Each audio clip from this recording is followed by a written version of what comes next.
What's going on, guys? Today I got a longer video for you guys. It's probably the longest video I've ever made. I ended up filming more hands than usual. It's a good thing. It was a long session. I played for about 8 to 10 hours, but it was good. I had really cool people at my table, so it made it go by quickly, and it was a lot of fun. It was a good game, a lot of action, a lot of straddling. There was one guy there that straddled $50 from under the gun, and then there was another lady towards the end of the night that was straddling $10, $20 every hand, and I love that kind of action. So that was awesome. I played at Bally's. I'm still waiting on permission at some of the other casinos up in Blackhawk, but I got permission from the Bally's manager. He was super nice and totally understood what I was trying to do, so I was pretty happy about that. And so yeah, I just filmed. I had a great time. And this, my cat decides to jump into the frame. This is my poker table, and this is my cat. So yeah, I hope you guys enjoy the hands. Okay, so jumping into this first hand here, I look down at Jack 10 offsuit. You know, it's not the best hand in the world, but when it's folded to me in the cutoff, I decide it's good enough to bump it up to $10. $10 was the standard raise size in this game. Honestly, smaller than some of the other 1-3 games I play, but that's fine. The button decides he wants to see a flop, and the big blind defends as well. So we are going through ways to a flop, which is 2, 5, 10 rainbow. You know, this is a pretty solid flop for me. I'm sitting here with top pair, the big blind checks, and I lead out for $15. The button makes the fold, and the big blind sticks around and makes the call here.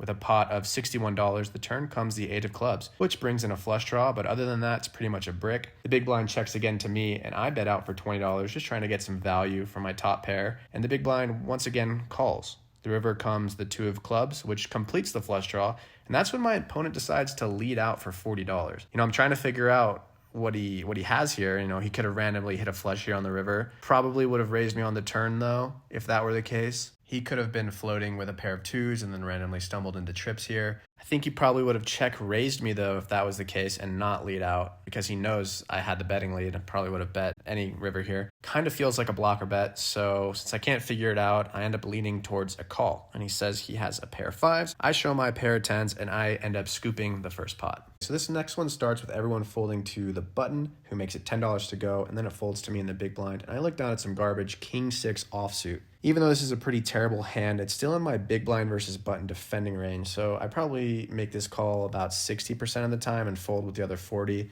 I honestly probably should be folding a lot more than 40%, but it is what it is. So we end up heading to a flop of 10, 5, 3, 2 hearts. I start with the check, and this guy leads for $10. This feels like a standard C-bet. Could be doing this with absolutely nothing. Could be doing this with top pair, so I decide to float and make a call.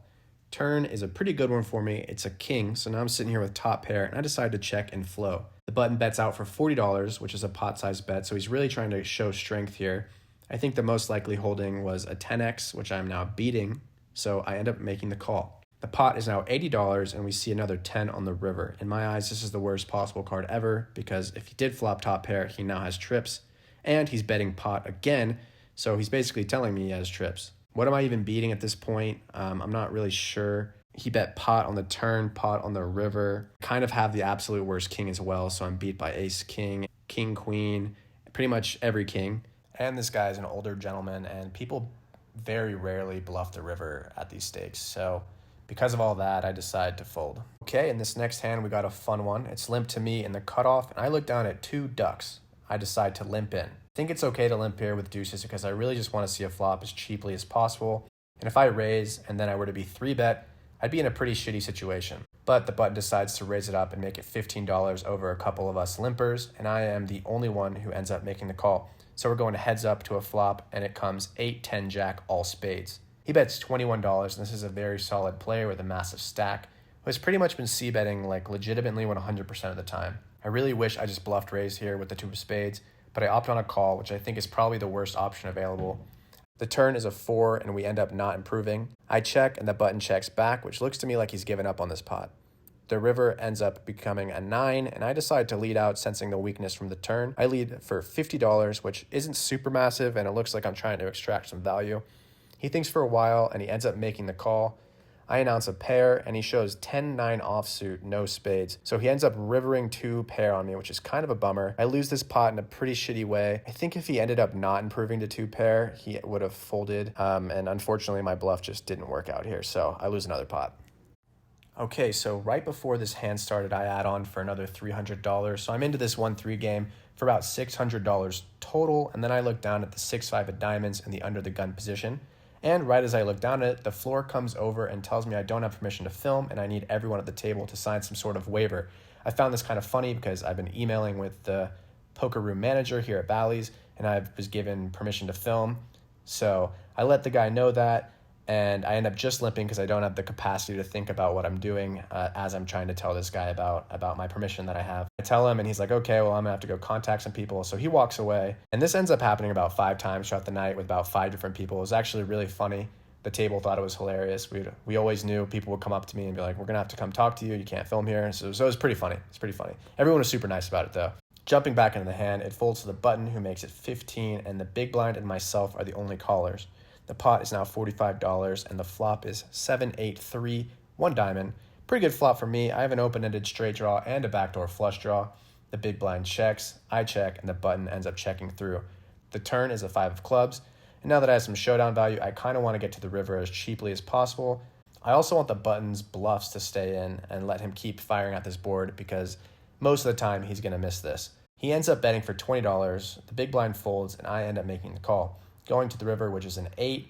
That's no help to me, but the only good thing about this is if I was ahead on the turn and the flop, I'm probably still ahead on the river, so it's a good card in that sense. He leads out again for $52 this time. I know I just said people are under bluffing the river at these stakes, but something about the way this guy was acting made me really want to call. So I guess with a live read and a pair, I end up sticking in the call, and he shows me king 10 suited for king high, and I end up scooping this pot with my pair of 5s.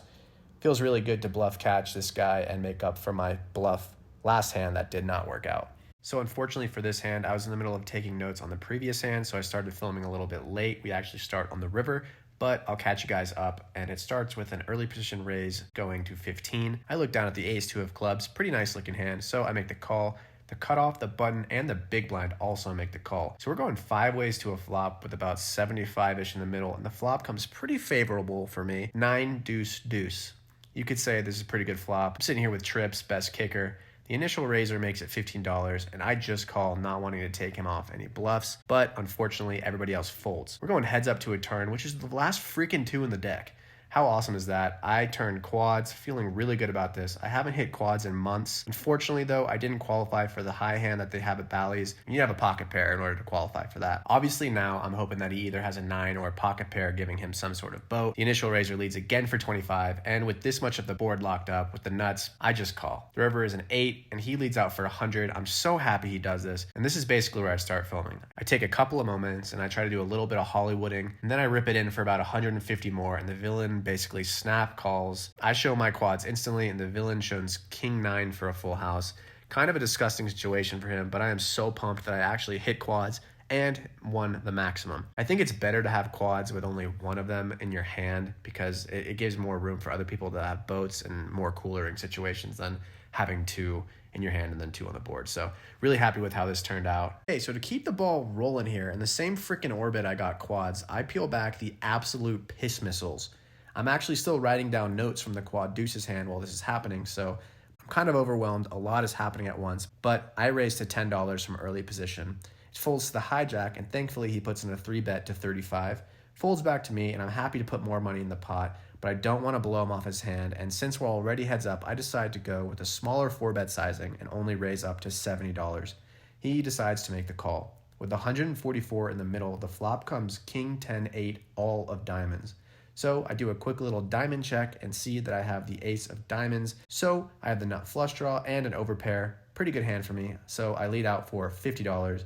Smaller 1/3 size c-bet that I would literally do on any flop in a 4-bet pot. Villain makes the call quite quickly, and the turn is the 7 of diamonds. I have the effective nuts here besides the possible straight flush, but I don't really need to worry about that because it's a 4-bet pot and he's never going to have that holding. I wanted to get a little deceptive and look like I was giving up when the 4th diamond came out there, a little tricky, a little trappy, so I check, giving him the chance to stab at it, but unfortunately he's smart enough and checks back. The river is the 2 of clubs, basically changing nothing, and the pot is 244. I just bet out for $100 without thinking much about my sizing, honestly just hoping to get called, and sure enough, he calls, and he shows jack-jack with the jack of diamonds. So this is a hand where I definitely could have jammed, and he would have called, but either way, I end up scooping this $444 pot, and he really only had 50 more behind in his stack, so If I shoved, I definitely could have made another 50 bucks, but you know, it's not the worst result in the world.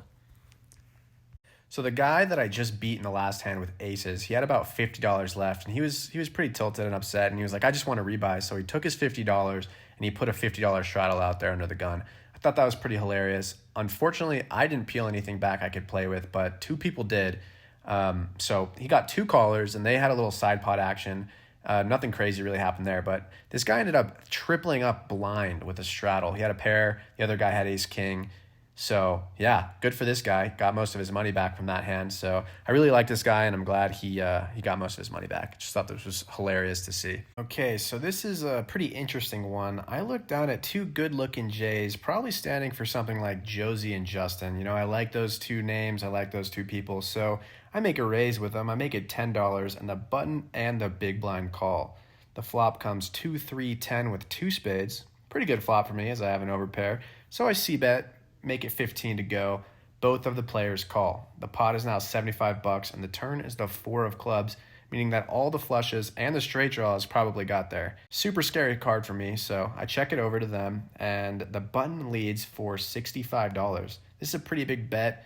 I was still planning on calling until the big blind then jams for about 150 total. I'm in the middle of these two dudes, which makes me really unhappy because I have to worry about the button behind me. I think if the button wasn't behind me, I'd probably just stick the call in and pray for the best. But the guy has a massive stack. He has me covered. So if I called and then he jammed over the top of the other jam, I'd be in a really terrible spot, and I would probably have to fold.